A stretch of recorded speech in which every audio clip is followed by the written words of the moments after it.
दुनिया भर के निवेशकों की नज़र गोल्ड मार्केट पर टिकी हुई है। इस बीच गोल्ड सिल्वर में कल के बाद आज फिर से तेजी देखने को मिल रही है। कुछ हफ्तों से सोने और चांदी की कीमतों में उतार चढ़ाव का दौर चल रहा था, जिससे कई छोटे निवेशक डर गए थे और सोशल मीडिया पर अक्सर ये सवाल पूछा जा रहा था कि क्या गोल्ड की रैली खत्म हो गई है, क्या सोना गिरने वाला है।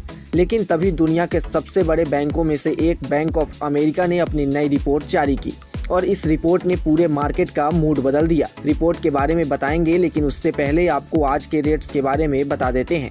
तो आज MCX पर गोल्ड और सिल्वर में तेजी देखी जा रही है। गोल्ड 5 जून वाला कॉन्ट्रैक्ट अपने पिछले क्लोज से 755 रुपए की तेजी के साथ 1,52,887 रुपए प्रति 10 ग्राम पर खुला।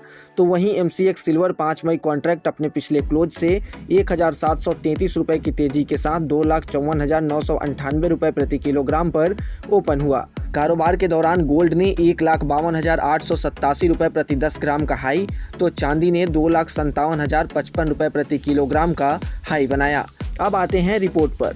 तो बैंक ऑफ अमेरिका ने अपने रिपोर्ट में साफ कहा है कि गोल्ड की कहानी अभी खत्म नहीं हुई है, असली तेजी अभी बाकी है। बैंक ने अगले 12 महीनों में गोल्ड के लिए टारगेट $6,000 प्रति ऑन्स बनाए रखा है।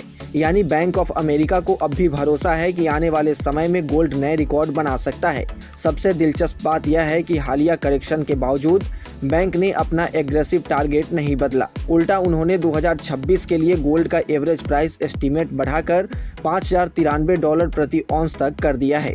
इससे पहले अनुमान $4,988 प्रति ऑन्स था। यानी बैंक को लग रहा है कि आने वाले महीनों में गोल्ड की औसत कीमत पहले के अनुमान से ज़्यादा रह सकती है। रिपोर्ट में एक लाइन सबसे ज़्यादा चर्चा में रही। बैंक ऑफ अमेरिका ने कहा कि गोल्ड शॉर्ट टर्म में थोड़े करेक्ट हो सकते हैं, यानी कि छोटे समय में थोड़े करेक्शन देखने को मिल सकता है, लेकिन long term structural bull market अभी भी बेहद मजबूत है। यानी बैंक ऑफ अमेरिका का मानना है कि छोटी गिरावट से घबराने की जरूरत नहीं है, क्योंकि बड़ी तस्वीर अभी भी गोल्ड के पक्ष में दिखाई दे रही है। अब सवाल यह है कि आखिर बैंक इतना बुलिश क्यों है। रिपोर्ट में इसके पीछे बड़े कारण बताए गए हैं। सबसे पहला कारण सेंट्रल बैंक की लगातार गोल्ड बाइंग। दुनिया के कई देश तेजी से अपने गोल्ड रिजर्व बढ़ा रहे हैं। चीन, भारत, तुर्की और कई दूसरे देश लगातार गोल्ड खरीद रहे हैं ताकि डॉलर पर निर्भरता कम की जा सके। दूसरा बड़ा कारण है जियोपॉलिटिकल टेंशन। रूस यूक्रेन संघर्ष, मिडिल ईस्ट संकट और अमेरिका चीन तनाव जैसी घटनाओं ने पूरी दुनिया में अनिश्चितता बढ़ा दी है। जब दुनिया में डर बढ़ता है तो निवेशक सेफ हेवन एसेट्स यानी गोल्ड सिल्वर की तरफ भागते हैं। तीसरा बड़ा कारण है अमेरिका का बढ़ता फिस्कल डेफिसिट। अमेरिका पर कर्ज लगातार बढ़ रहा है और इसी वजह से डॉलर पर दबाव बढ़ सकता है। अगर डॉलर कमज़ोर होता है तो आमतौर पर गोल्ड की कीमतों में तेज़ी देखने को मिलती है।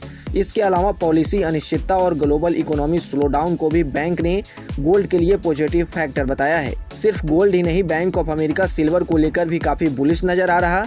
बैंक ने 2026 के लिए सिल्वर का एवरेज टारगेट प्राइस $86 प्रति ऑन्स कर दिया है। पहले यह अनुमान करीब $75 प्रति ऑन्स का था, यानी सिल्वर के अनुमान में लगभग 15% की बढ़ोतरी देखी गई है।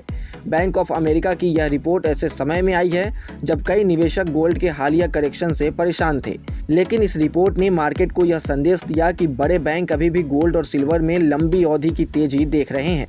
फिलहाल इतना तय है कि दुनिया की सबसे बड़ी फाइनेंशियल इंस्टीट्यूशन अब गोल्ड और सिल्वर में सिर्फ निवेश नहीं, बल्कि आने वाले समय में फाइनेंशियल सिक्योरिटी के रूप में देख रहे हैं।